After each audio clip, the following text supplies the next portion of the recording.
Here we are in Victoria. Now these events really pull the crowds and classic car drivers to the races. One of them, Simon Taylor, flew himself and his car, the Stovebolt Special, in from England to participate today. Talk about committed to the cause. I first heard about the car when I was a little lad in school. I had a picture of it stuck up over my desk in my classroom. I never realized that 40-odd years later I would get a chance to buy it. It's really the only car in the world that is precisely like this. It was built 59 years ago by a small British team. It gave the first Formula drive to a young teenager called Sterling Moss, who went on to become probably the greatest racing driver of his era. It was then involved in a Hollywood movie called The Racers, and the setup of the film at the beginning involves an accident in Monte Carlo at the Monaco Grand Prix, which starred my car. The star of the film was Kirk Douglas, but he refused to come to Europe for the location shots.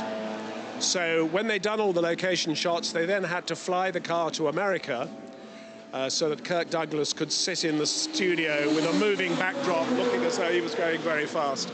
After the movie was finished, it was bought by an American sports car racer who updated it, put the V8 Chevrolet engine in it, and basically the car has been racing all of its life.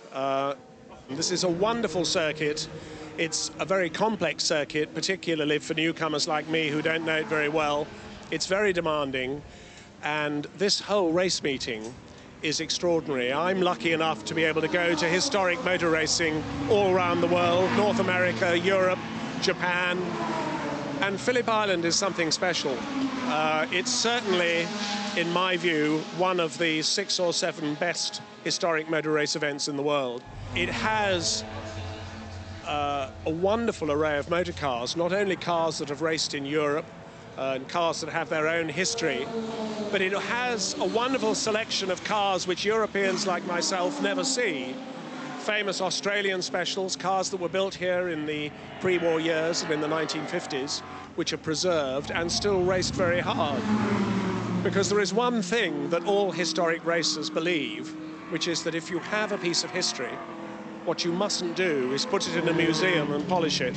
What you must do is use it and drive it hard the way it was always meant to be driven. And that's what we're all here doing. There are more adventures that car's gone through than I could possibly tell you in a brief interview. I don't regard myself as the owner, I regard myself as the custodian, because it's a piece of history. It's my responsibility at the moment, and it'll probably live a lot longer than I will.